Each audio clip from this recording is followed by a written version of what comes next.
اليوم راح أتكلم عن العرض الوظيفي اللي جاني براتب 45,000 ريال شهريا، وش سبب إني رفضته.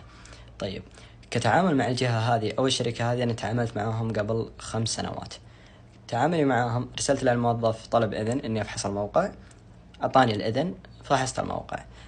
الموقع اللي أنا قاعد أفحصه أو النظام اللي أنا قاعد أفحصه يعتبر تعتبر الجهة نفسها يعني كبيرة واقتصاديا، يعني وتأثر على اقتصاد الدولة نفسها، يعني لو صار فيها خلل نظامي أو شيء.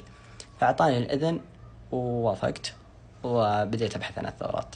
وجدت ثغرة حرجة كريتيكال.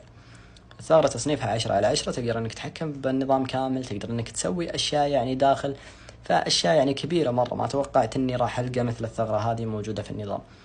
فكلمت الموظف، قال خلاص أرسل الثغرة. أرسلت الثغرة، انتظرت يرد علي، ما رد.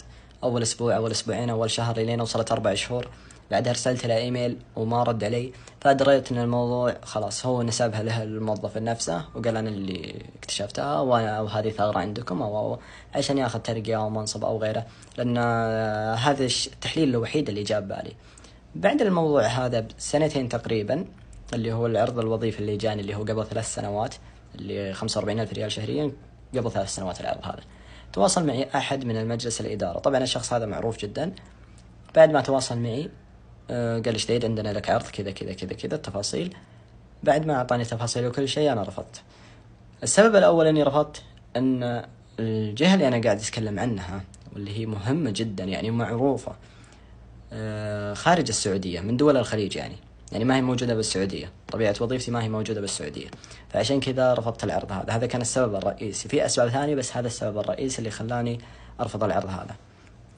طيب، لأن أغلب الأشخاص اللي يكلموني يعني يقولوا لي جيد، أنت يعني توك صغير، الكلام هذا قبل 3 سنوات، توك صغير، ليش ما وافقت، ليش رفضت، ليش ليش ليش ليش. أنا أقول لكم أن مجال اكتشاف الثغرات، يعني مثل الأشياء هذه تصير فيه طبيعي، اللي هو العرض العالي أو العقد العالي اللي تمسكه، والثغرة اللي تسلمها تأخذ عليه مبلغ عالي، هذه تراها شيء طبيعي باكتشاف الثغرات. يعني كشخص أنك عارف ومتمكن أو غيره، ترى بتشوفها شيء طبيعي.